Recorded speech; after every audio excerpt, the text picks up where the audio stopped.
All right, folks, welcome in to Pickaxe and Roll, brought to you by our good friends over at Superbook Sports. I'm your host, Ryan Blackburn, at NBA Blackburn on Twitter, part of the Mile High Sports Podcast Network, and I am so excited to be joined here by my guy, Swipa. We are doing Weekends with Swipa here on the Mile High Sports YouTube channel. Make sure to hit that like button, hit that subscribe button down below. Lots of crazy stuff coming from us, my guy. How are you doing? Yeah, I'm good, man. It's been a good week. Back in Denver for a little bit, so, got to find a way to watch Denver Nuggets games since I'm blacked out here. It's all fun. It's been great. It's been a lot of fun back in the city. A new experience for my guy Swipa, just not being able to watch Nuggets games. It is still not great here. I know that Altitude they've done a decent job of coming up with different solutions, but you have to have DirecTV, you have to have Fubo, things like that. It's like Comcast is generally where everybody still is. So apologies to everybody that still has Comcast they are. Even YouTube TV. I got YouTube TV and had to navigate, and still, I got League Pass on YouTube TV, all that stuff. And so I'm just like, man, it's just crazy. Come back home, I'm like, all right, cool. Locked in. I got to worry about fighting for Denver Broncos and Denver Nuggets games, going to dominate the market. And it's like, turn it on, and it's like, you thought. You thought that's it's true, man. It's unfortunate, but the good news is that you guys might be getting some in-person Swipa content for Swipa and I. It's coming soon, coming down the pipeline. So we are excited about that for sure. On this episode, though, we are going to kind of go over the Suns game that Denver won, go over the Kings game that they lost, sort of the fourth game at the end of 6 nights and the fifth game at the end of 7 nights. So not really surprised that Denver ultimately lost that one, but we're still going to talk about them. And then in the second half of this, we're going to talk about, I really do think that Denver's about to go on a serious win streak here. It may not be immediately. It may take a little bit of time for them to get into, still get into a rhythm, but they are it's going to come. It's going to happen. And there's no surprise that December 15th is right around the corner, Swipa. The Yokmas is almost here. Yep. Yeah. We got a game at the Clippers coming up here soon, shortly. Obviously, coming up this Wednesday. But then, Rockets, Hawks, Bulls, Nets, Thunders, Mavs, Raptors, Nets, Hornets, Warriors, Grizzlies, Thunder, Hornets. I think it's going to happen. I think we'll talk about it in just a sec, but let's and we're also going to talk in-season tournaments, likely on a different video. So make sure, like I said, hit the like button on the MHS channel. You do not want to miss any coverage between Swipa and I on the Denver Nuggets. Okay, let's go over the Suns game, because I haven't done a podcast since Thursday, and I haven't covered on a podcast either the Suns game or the Kings game. Basically slacking. I was like, you know what? Let's have some fun. Let's enjoy life a little bit and kind of get back to it with Swipa on Sunday. I thought the Jokic versus Nurkic battle was hilarious, first and foremost. I thought it was so funny. At one point, it felt like Nurkic was kicking Jokic's butt, and ultimately that game ended in the most hilarious way possible, with Yusuf Nurkic elbowing Jokic in the face, getting a flagrant foul and getting his 6th foul at the same time, and that basically sealed the deal for the Suns. Just what were your general takeaways from that one on how Denver sort of approached it? And then it was all offense for a while, and then it was defensive for the second half. Yeah, I think it was a good game. I think that both teams came out with trying to establish their game plan. The Nuggets were killing them. I think they scored 41 points in the first quarter. They were just moving the ball all over the place, playing really sound basketball. The passing was next level. And some of this is as everybody here knows, if you've been watching Jokic and Nurkic for, since 2015, basically, Nurkic always takes that matchup really personally. And in that game, the Nuggets were just basically obliterating them because they were getting MPJ involved. KCP was doing well that game. Jokic, I think Jokic, did he have, I want to say in the first quarter, Jokic had 5 assists. MPJ had 10 points in the first quarter. They were both a plus 10 in that game. And, yeah, KD obviously was shooting well. Then KD look, and I've said this before. I think the Nuggets have a good matchup for KD now because they have so many long wing defenders that are just like, they're just not afraid of it. They know he's going to hit his shots, but I think he doesn't give them the same level of threat as say maybe a Ant or one of these really explosive athletes is going to give you. And LeBron James, even at his like, especially at his apex, not necessarily now, but I think that's De'Aaron what the Nuggets. Fox, I think, is also a really good matchup there against Denver. Just as fast as he is, as athletic as he is.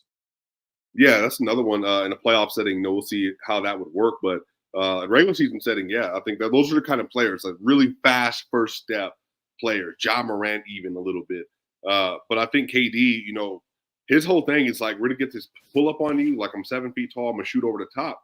And Peyton Watson, he made it known, like, he obviously has looked up to KD. They've known each other for a long time. So I think he takes that matchup with a little bit of juice, probably similar to Shingun and Jokic.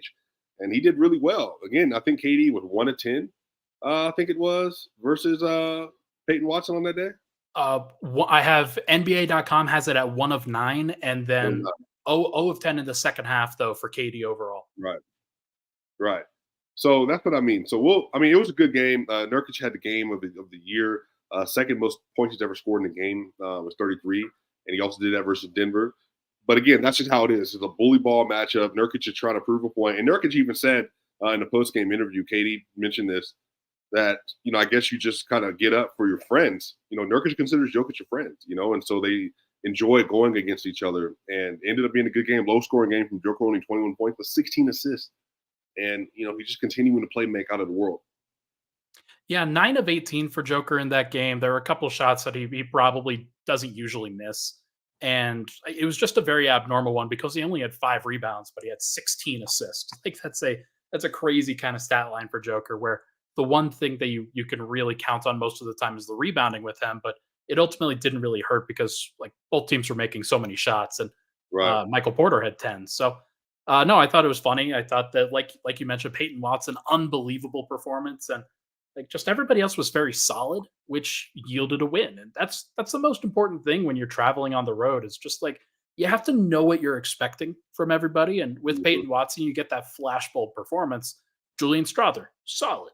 Christian Brown, solid.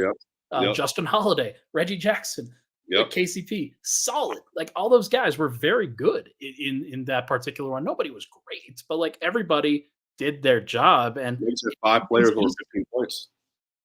which is a crazy number. But like that's what happens when you have an insane center at the center of every focal point for your passing. So that was really cool to see. Um, no, I thought that was a great win. Obviously, it came without Jamal Murray and Aaron Gordon on one side, Yeah. Devin Booker and Bradley Beal on the other side. Just Yep. how do you think those guys, like if you add in both of them, how do you think though that matchup is going to shift from what we saw? More offense for the Suns, less defense for the Suns. Mhm. More offense and more defense for the Nuggets, and more easy shots for the Nuggets. More pull up shooting for the Suns. So I just think that formula is what they're going to try to hit, and see Bradley, Devin, KD, Yuta, the rest of those shooters on the team, even Kata Bates Diop at times, Grayson Allen. They're all just going to see like, hey, can we outshoot these teams? And I think that we're going to see, who they're able to do that versus in a playoff setting. But Devin Booker's obviously an incredible player, arguably top 10 player this year. Obviously, he's been hurt.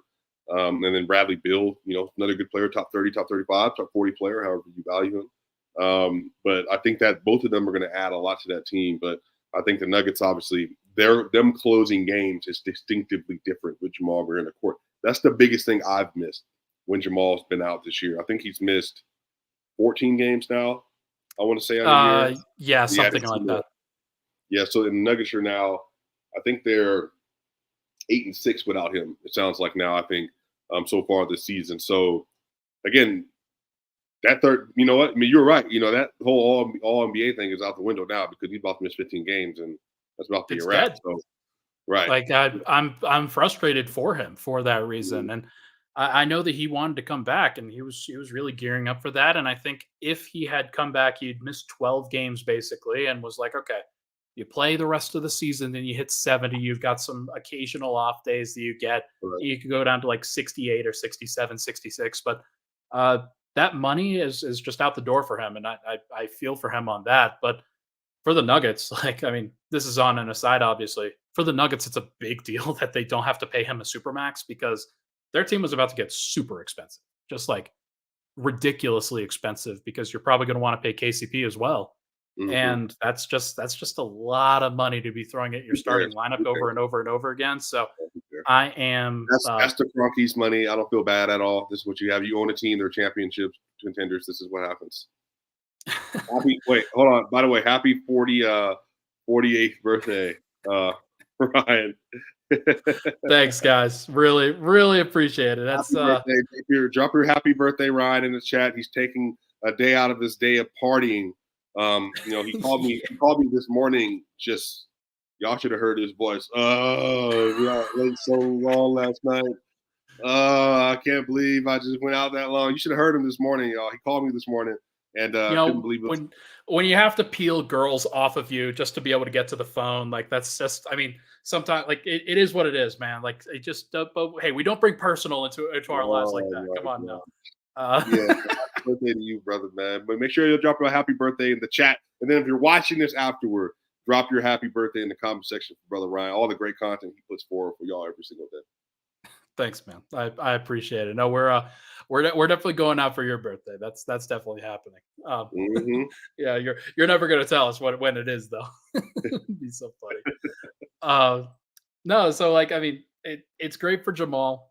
Well, it's actually not great for Jamal, and it's I think it legitimately is great for the Nuggets because while you mention it's like the Kroenke's money. To be clear, there are competitive disadvantages that you get into where you're actually going to lose draft picks if you're over the salary cap for a certain period of Oh, or you're over that stupid. The second luxury NBA has tax.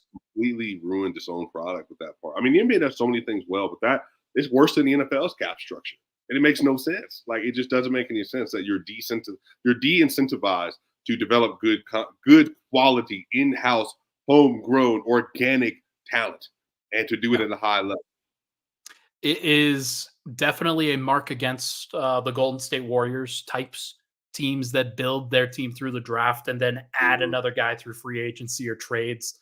That is definitely going out the window for a lot of teams, or at least the amount of time that they can keep those teams together is going to be tough. So Right. I know that's going to be frustrating for sure. Yeah, but I think Jamal, that's fine. Like if he's just make sure he's good to go. And then he's going to go on a run at some point in time this year where he's going to do a 24, 8-5 run. And his numbers are going to be insane. Everybody's going to be like, how is this guy not an all star? And then we're going to go on. It's just going to go this way, the same way it went last year. So I'm excited for when he does come back. He should be back on Wednesday versus the Yeah. Clippers. Yeah. So, we'll find out. And then we got the Houston Rockets again after that, which they have played the Clippers either 3 times. The Rockets with them that was 4 times. They played them 7 times in the first 23 games of the year. Just so people are clear, like Jamal could have played on this back to back. Like Hmm. they chose not to play him. And it was more of a question of, hey, we would rather you be fully healthy and then get a longer runway versus you trying to manage a sprained ankle because why would Right. you choose to do that? So, oh, Denver's got this off time. They're taking advantage of it. AG wanted to come back, and we'll talk about the Kings game after the break. But I do think that there is reason to believe that Wednesday is going to be the start of something awesome for Denver. And Right. that should be pretty interesting to see. But first, let's take a break here. When we come back, we will talk about the Kings game. Uh, Swipe up. I know that we've been talking football a little bit. We've been talking about some fun games. There were two teams that played in this afternoon. Unfortunately, the Broncos were not one of them that actually were playing in one of the football games of the year. Uh, but the 49ers, the Eagles, two teams that probably will uh, make the NFC Championship game and then do battle once again. That's going to be very interesting. But Swipe, I'm interested. This is going to be a very fun wrap up to the NFL season. And if you are a Superbook, if you're a Superbook person with a Superbook app on your phone, that you can win a trip to the biggest football game of the year, courtesy of Superbook Sports. They will fly you and a friend to Las Vegas for February's championship game, and they'll give you 2 tickets to that game plus a 3-night hotel stay. All you got to do is place a $25 same game parlay between now and January 7th, and you'll be automatically entered to win. So wager and win a super trip courtesy of Superbook Sports. Visit superbook.com for terms and conditions. Gambling problem, call 1-800-GAMBLER. We'll be right back on Weekends with Swipa.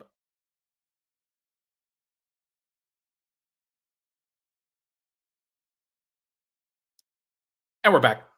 Pickaxe and roll, Weekends with Swipa here. Thank you. I'm Ryan Blackburn. Actually, I'm not Weekends with Swipa. That is Swipa over there. Thank you so much for tuning into the show, everybody. Really appreciate all the love and support on the podcast. Make sure to rate, review, and subscribe on the audio side of things. It's been a lot of fun to be able to do this show for you, and we just keep growing the channel, growing the show, and things have been better than ever. So, really excited for things to continue to happen here. All right, Swiper, let's go over the Sacramento Kings game. 5th game in 7 nights for Denver. Not really surprised that they lost. Not really surprised. I said they couldn't keep pace and in that game, and people were like, why are you being so negative?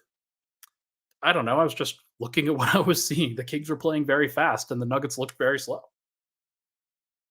Yeah, this game, I thought when they were down 17 at one point, I was like, might just be time to wrap it up. That's just a lot to ask on the back-to-back. That they had a 3-day rest advantage going into that game, and they also had the full assorted amount of players that they needed were there and available.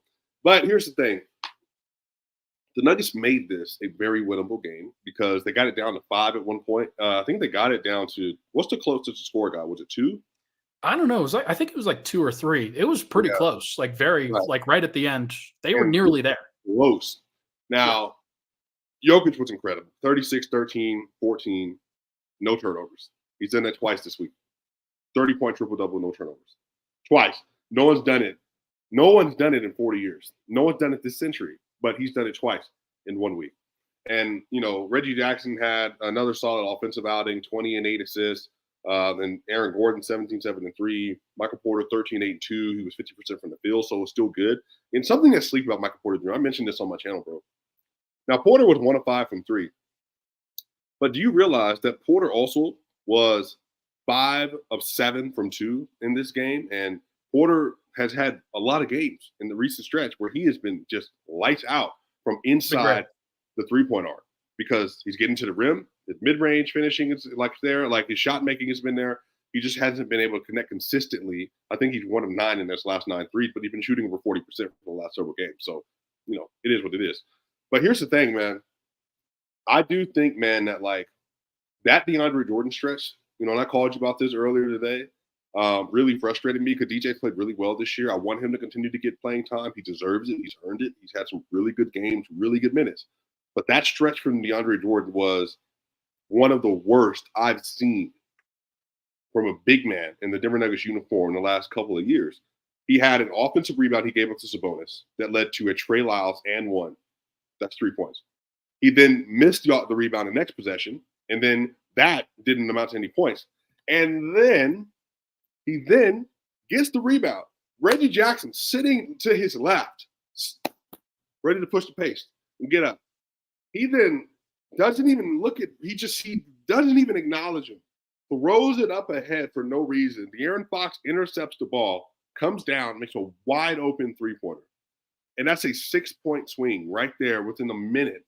And that effectively cost them the game because, again, they were down 3 at one point, and then they could have been up in that situation. The lead was 5, and then it ballooned to 11, and Jokic comes back in the game down 11 instead of being down 5.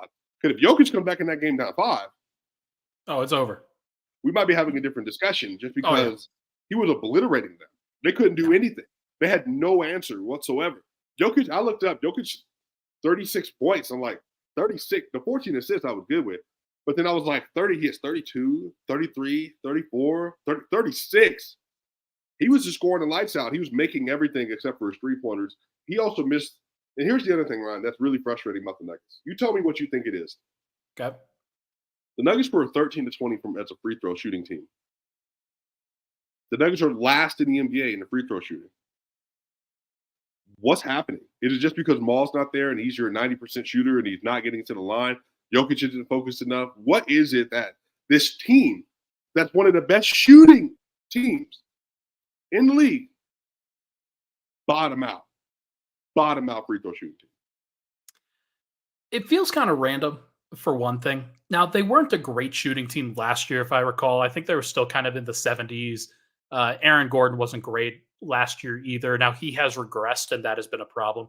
Jokic has regressed from the free throw line. It doesn't feel like he is at the 80% free throw shooting mark anymore. And that might actually be wrong, but it certainly doesn't feel like he's been making enough of them over the course of these last few games. And that's a lot of it is tiredness. A lot of it is going to be fatigue, but it's not just physical fatigue, it's mental fatigue. And it does feel like Denver is pretty tired, especially during the stretch where this schedule has been very, very difficult. It's one of the reasons why I think they're going to go on a run going forward.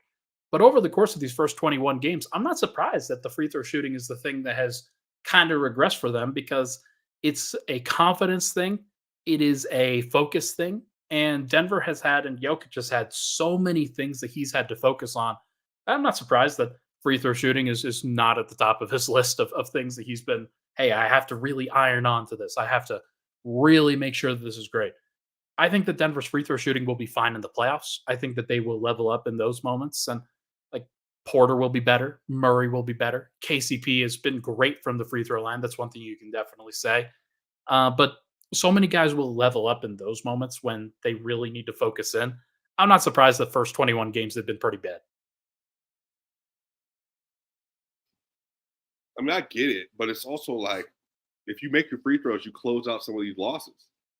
That's just that simple. And you keep losing games because of your free throw shooting. Now, some of it, again, is focus.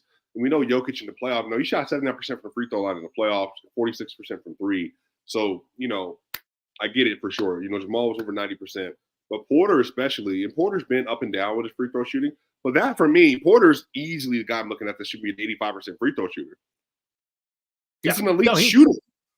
There's no reason why he shouldn't be. But I remember early on in his career, like he was also struggling from the free throw line then. So he might just be a gamer of a shooter, somebody who needs to be in the rhythm of playing, who is in that general space. And most of the time, like these guys generally evolve into better free throw shooters. It would not surprise me if Porter, especially later in his career, just becomes an 80, 85, 90% free throw shooter just because he's more comfortable in what he's doing. And he seems pretty comfortable now, but I don't know. Like that's one that I can't really explain. It feels like he should be better. I totally agree, and he just isn't. Yeah, bro. Him, and then also too, again, some of this is like the late game focus with the team. They are just they're still working on some of the nuances. And again, they had a chance. Reggie Jackson, wide open with less than 2 minutes left in the right corner to tie the game. And he just wasn't able to put it down. But he was great also. He had a really good 4-quarter stretch with Jokic and was getting to the rim at will, all that stuff. So, again, some of this stuff like will be fixed. I didn't expect their defense to travel at all because I just knew that coming off the Suns game, going to Sacramento and getting that done. But Mark Jones, I love Mark Jones. I think he's really good at his job. But man, when he calls Nuggets game, bro, I just like him. He legitimately is great. I watched him for college basketball. I watch him NBA games. He's really freaking good. He does NFL games too, and like he did a CU game earlier, and I was pretty impressed with his football. He rocks with it. He rocks with Dion. Now, Mark Jones rocks with the culture, and so if you don't know what that means, you don't know what it means. I'm not gonna explain it to you, but you know what I mean. If you don't know what I mean, you don't know what I mean. He rocks with the culture, so I get him. I understand him. But when he talked about Joker sometimes, or even this, he said, and then he said something crazy about he thinks De'Aaron Fox would be a top 5 MVP candidate. I said, what? No, that's what I'm saying. We too close to the throne at this point in time. Because De'Aaron Fox is great, but Booker, Tatum, SGA, Luka, Steph been better. And these are all fringe guys. I haven't even talked about the big guys. I ain't said nothing about them. So, but Fox is really good though. Now, to be fair, Fox is averaging 30 a game. He's having a career year. The Kings are great. And he just had a game where he had 16 assists. Like, I don't want to take anything away from Fox. He's been fantastic. I do agree with you. He's not going to be at that level. Like, it's still Jokic and then everybody else. And anybody else that says anything else is insane. Shooting. He's played 30 a game on 59 true shooting in 13 games. Not moved, sir. Not moved. Tyrese Maxey can do that as well. Yeah. No, hey, that's fair. Hey, can I clear out on Jokic for a second? Go ahead. Okay. I do not hate Nikola Jokic. Everybody. I just want to make that blatantly clear. we're changing the menu here. I do not hate Nikola Jokic. I know that over the course of these past couple weeks, you have seen some tweets from me that may act like it has been that way, that may have emphasized that something is not like clicking on my general vibe on how Nikola Jokic operates versus everybody else. I promise you, from the bottom of my heart, like Nikola, I talk about Jamal Murray a lot. I talk about the Nuggets a lot. Nikola Jokic is my favorite player in the NBA. He is, and Jokic is amazing. This is been blown out of proportion, and sometimes when I tweet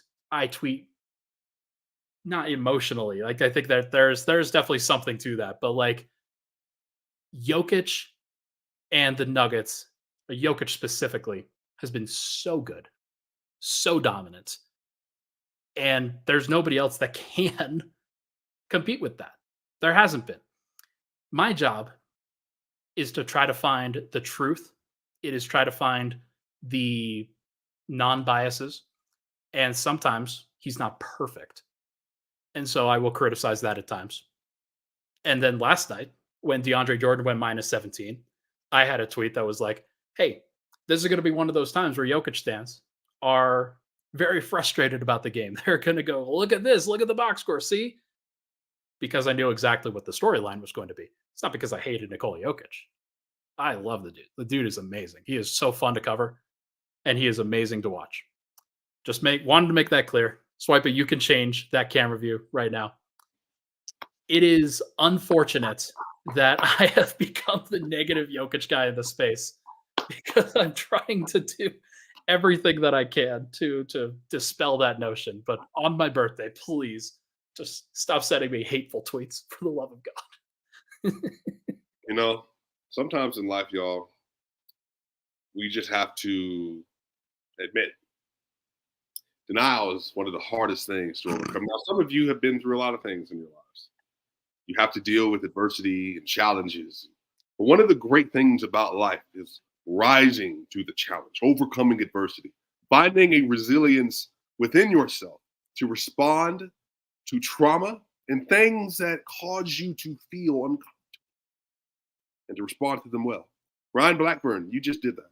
You, sir, you've been exiled, you've been profiled, and you've been exonerated because of NBA Twitter. Because you do, sir, put out some emotional tweets. I myself have borne witness to some of these, and I myself have sent them to our group chat before to say, brother, what is going on? But I would also attest to the character of Ryan Blackburn, that Ryan is an upstanding man. He is now a 27-year-old man who believes deeply in Nikola Jokic and the Denver Nuggets, despite some of his emotionally incensed tweets that he might put out.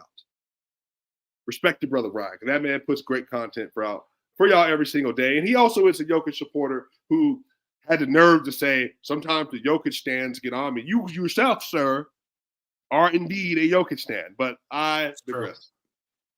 Hey, I just want to make it clear. There was one person who put out 2,000, 1,500 last a couple years ago. There's one guy on Twitter who was cited by the Nuggets account themselves as finding that stat. Well, it was Miroslav also did it. So this is what happened. So remember, I said something about it, and then everybody, and the Nuggets were like, the Nuggets account. I love the social media people. Nuggets. They really be looking at our content and going up from there, which I'm cool with. I love it. I love this. We support our city. It's our job. Like we're good at our job. Right. Exactly. And so, I ain't tripping. But yeah, that was a big year for you. That was a big tweet. That was a big moment. You helped Jokic win an MVP. Serbia should be sending you flowers and dishes and danishes. And matter of fact, Serbian, what's that liquor called that y'all like to drink? Whatever. Y'all should send that. Rakia. Yeah, Rakia. Send that to Ryan. Y'all should send that to him for his birthday. I would love that. That would be. I want to be a rakia connoisseur. That sounds like I should be at this point. That's when I'm bringing back the ladies. That's exactly what's going to happen. We're going to drink shots of rakia and sing the praises of Nikola Jokic. That'll be great. The Kings game was fine. That was a schedule loss. Everybody, I'm not worried about the Kings It's going to be okay. Now, Right. Denver, they will have to keep pace with them, but they'll be able to keep pace with them with Jamal Murray out there. One thing I do want to mention that we should probably um, mention. Um, Aaron Gordon came back, and his numbers with Michael Porter and Nikola Jokic, for whatever reason, have not been as good this year. I'm gonna monitor it. I am going to say, look, we will see what happens with um we'll see what happens with those numbers, but they have not been as dominant. And I think that the Aaron Gordon side of this, he isn't shooting and he isn't being aggressive. And those two combinations make it so that he's closer to PJ Tucker offensively than he is to what he was last year. And he was dominant last year. So I want to see Aaron Gordon level up over the course of this break. I want to see him level up over December, January, February, and put himself into a position where he can dominate in a playoff series, even if they foul him. Even if any opponent chooses to foul him, he needs to be comfortable with that. He needs to lock in, and he did lock in from the free throw line last year in the playoffs. So I think he does deserve credit, but he also has to level up here. He has not been good enough. Yeah, hopefully, like I said, I do think he's going to go streaking a little bit. Started off really hot last year and then got really cold. He started off really cold. He's going to go really hot. That's just the way the NBA works. So eventually, it's going to come back. Those levels are going to round back up. He's going to get about up to a 60 true shooting because the shooting can go crazy, and then we'll kind of level out from what he was. But yeah, not a great start from him, but I do think he's going to be better going forward. All right, we're putting Kane in timeout for continuously trying to trade Jamal. Sorry, bro.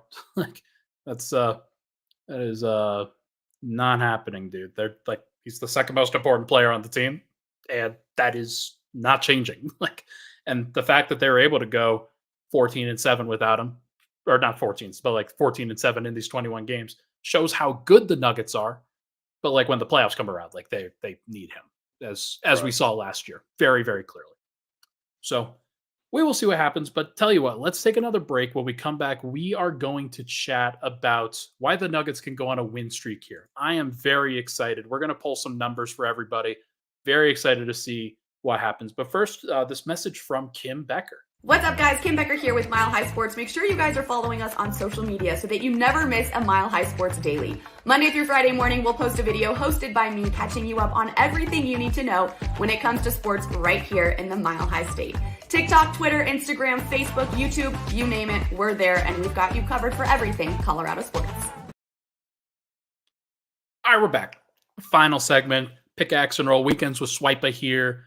Thank you so much for tuning into the show. Swipa, I am really excited for the fact that Denver got through this first quarter of the season basically unscathed. There was potential for them to kind of miss a couple games here or there. Denver's had a pretty good clutch record. They've been able to make things happen. And I have been very excited to see what Denver does from now. So, going to be interesting. I think they can go on a win streak. I think that they can go on a serious win streak here and really up their win profile. And 14-7 through the first 21 games, I think that they could go 17-4 in their next 21. Yeah, last year they had a similar type of run. I think they got up to 39 and I think 15 or something like that at one point. They just were monsters. And again, if you look at their schedule, Clippers, Rockets, Hawks, Bulls, Nets, that's 5 straight games where they will more than likely be the favorite in every single one of those games. Then they have the Thunder in Denver. They already beat the Thunder by 35. Then they have the Mavericks in Denver. And then you got the Raptors, and then you got the Nets, the Hornets, and the Warriors, and the Grizzlies, and then the Thunder. So 1, 2, 3, 4, 5, 6, 7, 8, 9, 10, 12, 13 games. 3 of them, 2 versus the Thunder, and then 1 versus the Mavericks, I think, where they're going to not be the outright favorite in those games. So I think that's going to be a big deal for them going forward. Now, doesn't mean they're not going to be difficult games. The Raptors, you saw what they did to the Suns the other day. A lot of defenders, they're going to play very hard. But really, if you look at the schedule, I mean, honestly, the Nuggets should be like chomping at the bits to get these teams at home, and then even some of these teams on the road. And then especially if Jamal Murray's around, then we're having a whole different conversation where they've won 4 of the last 5 games. Next thing you know, they've won 19 of the last 20.1. So, according to Positive Residual, a NBA app that does really, really well for calendar-related things, for calendar-related stats, uh, they have Denver having the easiest strength of schedule remaining in the league. And they have a couple of metrics that kind of go with that. Denver has more rest advantage games than they do rest disadvantage games. They have more home games left than road games. They're in a situation where their like actual rest advantage is going to really play forward. Like they have tied for the most games in the NBA played so far this year. They have had a bunch of road games. They have not played a ton of games at home. They're still undefeated at home. And if you play more home games and play more in a situation where you're more likely to win, then it wouldn't surprise me if Denver's record is going to reflect that. So I think that that's going to be one aspect of this. The other is that Murray is going to be so hungry when he comes back. Like that dude is like you said, chomping at the bit for just playing again. He has been off the court for way longer than he expected to. And he thought that this was going to be his year to really kind of level up. And like he looked the part at the beginning of the season. Like he was passing up, he was passing like crazy, setting the table for everybody. And like the actual shot itself, like from 3 was great. From 2 it wasn't. But in general, he looked really good. And I think that he's remember he had those 3 bad shooting games that tanked it, and then he went out versus the Bulls with 2 points and 2 assists, and he was like also like not shooting well. So he had basically a 4-game stretch that went from Jamal Murray shooting. Maybe that's just the inconsistency showing, but I do think that the playmaking showed that it was there. Like even in his only game back, 22 minutes, he had 6 assists and 0 turnovers in just that brief amount of time. And now that wasn't against the best defensive team of all time. That was the Houston Rockets, and they were on the road, or like Houston traveling on the road. Houston has said multiple times, the Houston fans have said multiple times they haven't had a top 3 defense. Ime Udoka, defense travels. So they obliterated. Simple as that. They just got obliterated when the Nuggets were fully healthy. It's just really that simple. Yeah, it was not. That was 2 teams that were in different area codes, in my opinion. But look, I mean, that was without Fred VanVleet. I know that that's what they will say. That's what Rockets fans should say. That like you're without your best player, then that's our second best player if you're believing in Şengün. Your second best player if you're believing in Şengün. You mean the player you left off your top 100? We don't have to go into that. Just look, I am just digging myself out from negative mentions. I do not need another thing to kind of throw me back under the bus here. No, Murray coming back is going to be really helpful, and I think he's going to get a nice run here. Where I mean, look, knock on wood, as long as he doesn't sustain another injury, like he's going to play. He's going to play a lot. Denver's in a really good position where they can take a little bit more time. They're not going to have as many back-to-backs. They had a lot of back-to-backs, and they are going to be in a really nice stretch here where December, January, February, they don't have as many of those. So what happens to Jokic then if he has less adversity versus with a healthier roster, more home games? What does that mean for Joker then? I think the efficiency will go through the roof. Like we've seen 63% true shooting, I think 64% true shooting over the course of the first 21 games. He's been super productive, kind of soaking up the numbers, soaking up the stats. I think he'll probably have less numbers and more efficiency in this level. Now the scoring I think will probably stay the same, but I don't think that the assists will be as high when Murray can also create. He's averaging 28, 12, and 8.8 with Jamal Murray. He's shooting 63, 41, 79.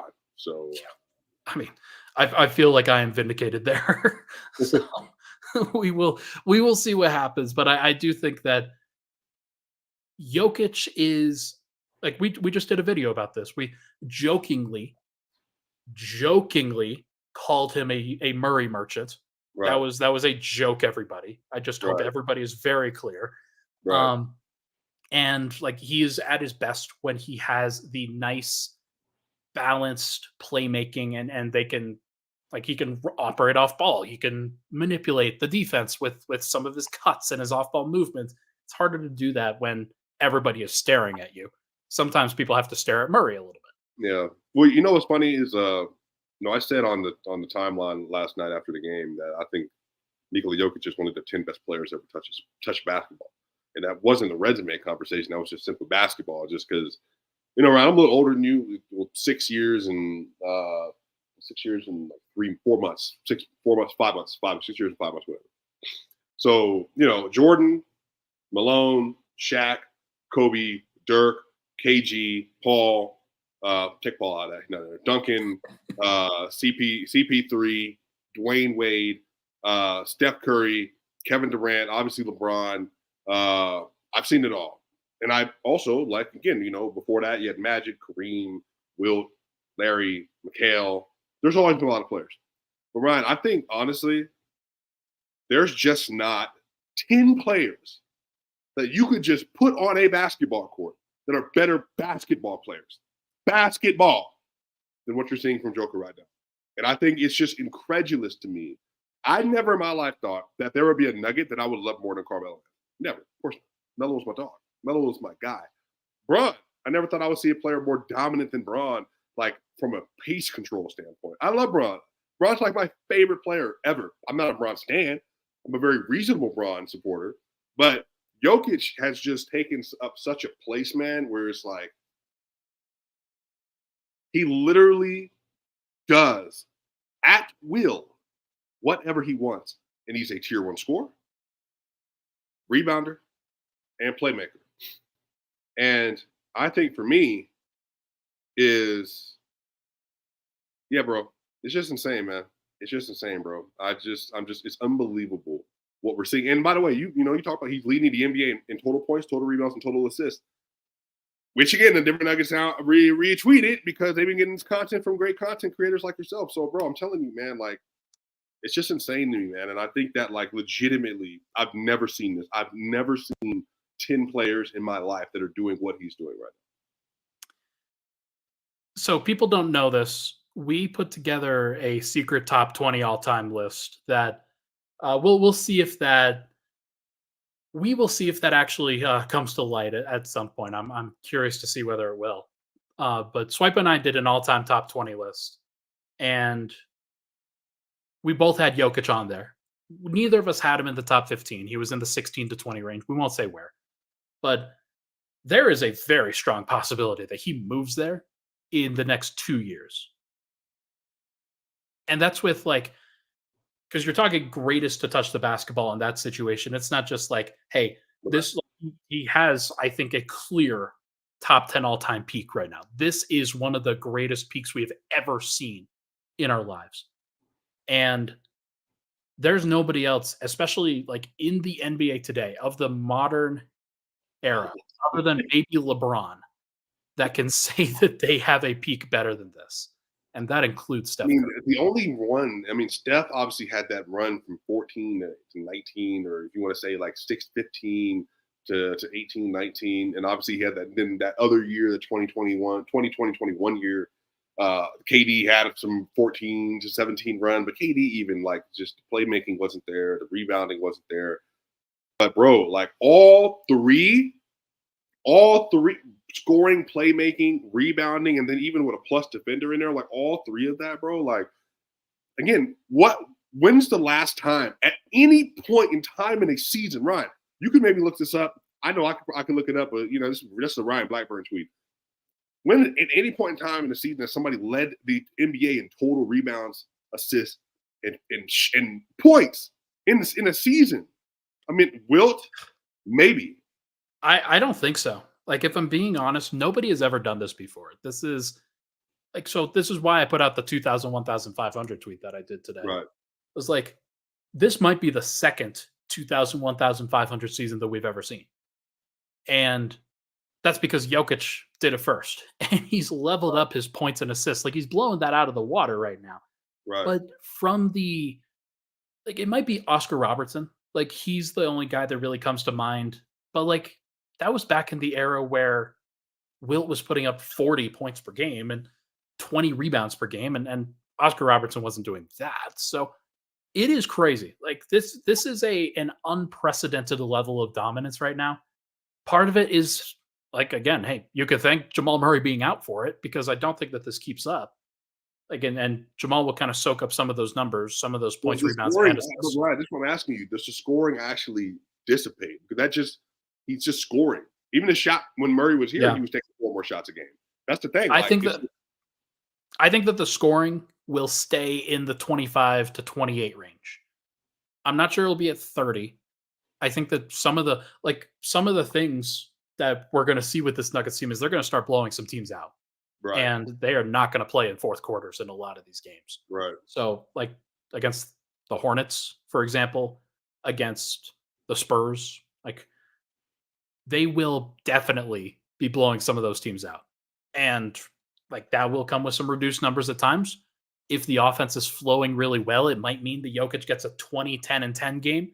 Murray gets a 20, 10, and 10 game himself. but And I think his assist numbers though, because he's going to have some of these low scoring 20 games, but it's going to be 15, 16, 17, 18 assists. I mean, bro, like I think we're yeah, just going to we're creeping into a place where it's like he put up 36, 13, and 14 the other night, right? And nobody blinked an eye. yeah, Nobody said anything. He had 0 turnovers, didn't even get mentioned. No one yeah. said anything.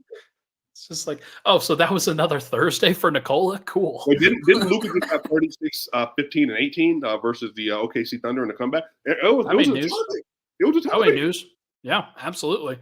And it is hilarious because he is normalizing what other people's best games ever would be. That's probably the best way to describe it. This is their best game ever. I've actually heard Adam talk about that before, where so many teams, like in the top 1% of games that players will ever play, is what Jokic is averaging right now, Right, which means that he has 40 games that are going to be like that, and another right, 40 games that are going to be close to that. So right. though he has been unbelievable, and there's nobody better to watch in the NBA from night to night because you don't know what you're going to get, or you know what you're going to get. It's just how are you At going to the be very served least, this he's going to L? be kicked out of the game. How are you going to be served this L is a very interesting topic. That's Is he going to the most be valuable fantasy player in NBA history? yeah. I mean, I don't know who else you could really argue for. Like these are unprecedented numbers because the combination of the stats and efficiency is just it's wild. And like because you could build if you're playing fantasy basketball, you can build your entire lineup based off of okay, I'm getting assists from my center position. Now I can go for a scoring point guard, or I could go for a Right. scoring like two guard or whatever. You don't have to worry about assists from other positions as much in order to win games. So like, yeah, absolutely. Yeah, I'm trying to think like who else would be in the conversation because just I think right now age 28 Joker it's just from a fantasy standpoint, it's just a wow. It's just like you're getting double, double, double on great efficiency every game.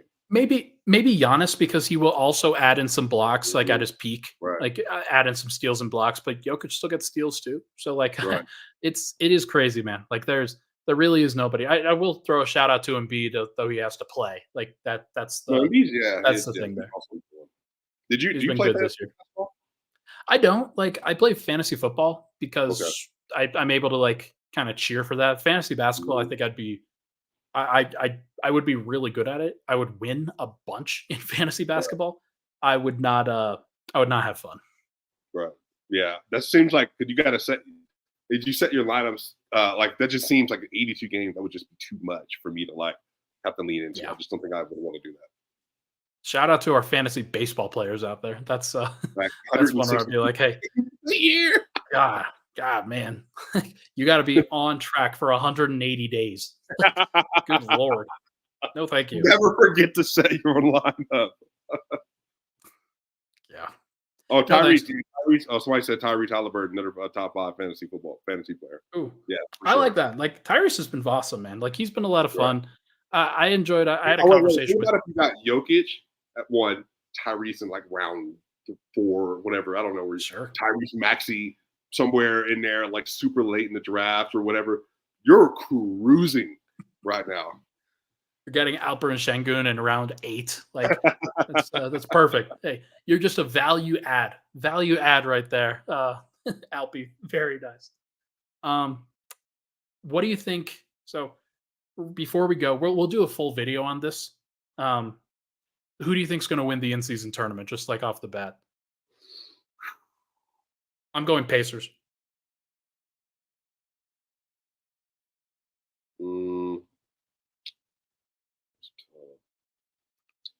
Man, I'm probably going to say healthy right now, too.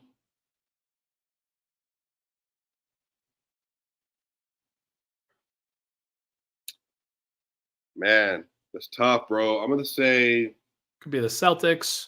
They're playing the Knicks. Pacers are playing. Gosh, are they playing like the Heat or somebody? The Celtics are playing the Pacers. The Bucks are playing the Knicks. The Lakers are playing the Suns, and then the Kings are playing the Pelicans. It might be the Kings. Yeah, I like the Kings. That's a good matchup for them. Although, I mean, the Pelicans, like Zion, just torched the Kings the last time those two teams played, and they can't really guard him. So it wouldn't surprise me if they get upset there. I'll take the Pacers. I think that Tyrese is for real. I think that he's awesome. He's a lot of fun to watch, and they just are going to score. They're going to outscore everybody. That's my prediction. Right. Yeah, man. We'll see, bro. I got the Kings. All right. Well, that should be fun, everybody. This has been a very, very good episode of Weekends with Swipa. Really appreciate everybody for hopping in, or most everybody for hopping in. we banned that one guy. That's fine. No, everybody, thank you so much for tuning in. Had a good birthday today. I went axe throwing. I was going to add a video into this thing of me throwing and hitting the bullseye on the axe, but that was we had a lot of fun. My parents are great. So everybody, thank you so much. Make sure to hit that like button, hit that subscribe button. Any parting thoughts here, Swipe, before we get out of here? Nah, man, it's gonna be a good week. Clippers, Rockets, rest for the team. This should be a week. Jokic, Murray, Gordon, MPJ, KCP, the whole team is fully locked in and loaded. Just 2 games, especially. I want to see how they show up in this. So this should be a lot of fun. Wednesday and Friday, everybody. Those are your 2 games.